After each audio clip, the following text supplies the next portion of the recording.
ಬೆಂಗಳೂರಿನ the Rameswaram ಕೆಫೆಯಲ್ಲಿ bomb blast ಆಗಿ ಇವತ್ತು 6ನೇ ದಿನ ಎನ್ಐಎ ಅಧಿಕಾರಿಗಳು ತೀವ್ರ ವಿಚಾರಣೆಯನ್ನು ನಡೆಸ್ತಾ ಇದ್ದಾರೆ. ಇದೇ ಪ್ರಕರಣಕ್ಕೆ ಸಂಬಂಧಪಟ್ಟಂತೆ ಒಂದಿಷ್ಟು ಬೆಳವಣಿಗೆಗಳಾಗ್ತಾ ಇದೆ. ಶಂಕಿತ ಉಗ್ರನ ಮತ್ತಷ್ಟು ಕ್ಲೋಸ್ ಅಪ್ ಫೋಟೋವನ್ನು ಎನ್ಐಎ ರಿಲೀಸ್ ಮಾಡಿದೆ.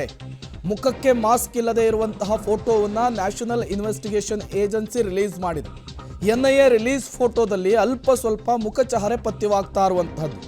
ಈಗಾಗಲೇ ಪೊಲೀಸರು ಇನ್ವೆಸ್ಟಿಗೇಷನ್ ಅನ್ನು ನಡೆಸ್ತಾ ಇದ್ರು. ರಾಜ್ಯ ಹೊರ ರಾಜ್ಯಗಳಲ್ಲಿ ತೀವ್ರ ತಲಾಶನ್ನು ನಡೆಸ್ತಾ ಇದ್ರು.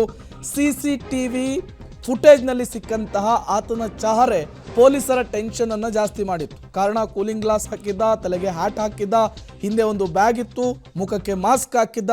ಆತನನ್ನು ಐಡೆಂಟಿಫೈ ಮಾಡೋದು ತುಂಬ ಕಷ್ಟಕರ ಆಗ್ತಾ ಇತ್ತು. ಯಾವಾಗ ನಿನ್ನೆ ಎನ್ಐಎ ಈ ಪ್ರಕರಣವನ್ನು ವಹಿಸ್ಕೊಳ್ತೋ, ತನಿಖೆಯ ಆಳಕ್ಕಿಳಿತೋ, ಆತನ ಹತ್ತಿರದ ಫೋಟೋವೊಂದನ್ನು ರಿಲೀಸ್ ಮಾಡಿದೆ. ಅದನ್ನು ಕೂಡ ನೀವು ಗಮನಿಸ್ತಾ ಇದ್ದೀರಿ. ಕಣ್ಣಿಗೆ ಗ್ಲಾಸನ್ನು ಹಾಕ್ಕೊಂಡಿದ್ದಾನೆ, ತಲೆಗೆ ಹ್ಯಾಟನ್ನು ಹಾಕ್ಕೊಂಡಿದ್ದಾನೆ. ಮಾಸ್ಕ್ ಇಲ್ಲದೆ ಇರುವಂತಹ ಫೋಟೋವನ್ನು ಎನ್ಐಎ ಅಧಿಕಾರಿಗಳು ರಿಲೀಸ್ ಮಾಡಿರುವಂತಹದ್ದು. ಈತನೇ ದಿ ರಾಮೇಶ್ವರಂ ಕೆಫೆಯಲ್ಲಿ ಬಾಂಬನ್ನು ಬ್ಲಾಸ್ಟ್ ಮಾಡಿದಂತಹ ಶಂಕಿತ ಉಗ್ರ ಅನ್ನೋದು ಎನ್ಐಎ ಅಧಿಕಾರಿಗಳು ಹೇಳ್ತಾ ಇದ್ದಾರೆ.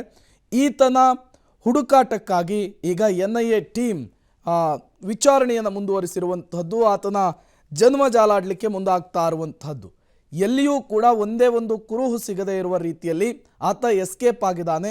ಆತನನ್ನು ಟ್ರೇಸ್ ಮಾಡೋದೇ ಈಗ ಎನ್ಐಎ ಅಧಿಕಾರಿಗಳಿಗೆ ಒಂದು ರೀತಿಯ ಹೊಸ ತಲೆನೋವನ್ನು ಸೃಷ್ಟಿ ಮಾಡಿರುವಂತಹದ್ದು. ಎಲ್ಲೇ ಹುಡುಕಿದ್ರೂ ಕೂಡ ಆತನ ಒಂದೇ ಒಂದು ಕುರುಹು ಕೂಡ ಸಿಗ್ತಾ ಇಲ್ಲ.